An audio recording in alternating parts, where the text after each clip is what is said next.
Bonjour à tous. En 2014, la révélation de l'existence d'une liaison entre François Hollande, alors président de la République en exercice, et Julie Gaillet avait provoqué un choc considérable, étant donné que l'intéressé se trouvait officiellement en couple avec Valérie Trierweiler.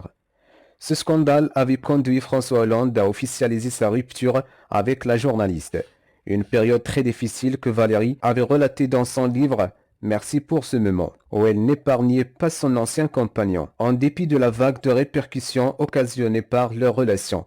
François Hollande et Julie Gaillet n'ont jamais cessé de se fréquenter, malgré les difficultés que l'actrice avait connues à l'époque, ses activités professionnelles ayant été affectées par sa vie privée. Inséparables, l'homme politique et la comédienne ont fondé une famille recomposée avec leurs enfants, deux pour Julie, née de ses amours avec Santiago Amégorena, et quatre pour François, né de sa relation avec Ségolène Royal. Suite à une décennie d'une relation amoureuse stable, François Hollande et Julie Gaillet ont décidé de concrétiser leur engagement en se mariant à Tulle, le 4 juin 2022, lors d'une cérémonie intime en présence de leurs témoins, mais sans la participation de leurs enfants pour l'ancien chef de l'État. Cette union avec la comédienne représente une étape majeure, étant donné qu'il n'avait jamais contracté de mariage auparavant, bien qu'elle ait brièvement mentionné son mariage dans une interview accordée à Gala, où elle avait qualifié la cérémonie de merveilleuse.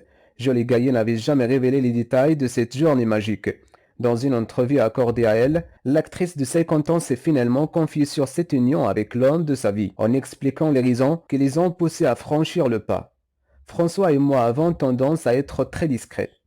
Se marier était une manière de dire « Voilà, c'est notre moment à nous », a-t-elle expliqué. Elle a ajouté « Nous avons chacun notre propre univers et nous n'aurons pas d'enfants ensemble. Donc se marier est une façon de construire notre vie ensemble. Pour moi, à 50 ans, c'est un pas de géant. » Ces propos suggèrent que le couple est bien engagé dans une relation durable et épanouissante. C'est la fin de ce rendez-vous. N'oubliez pas de réagir sur la section de commentaires et d'activer la cloche de notification. Merci, à très bientôt.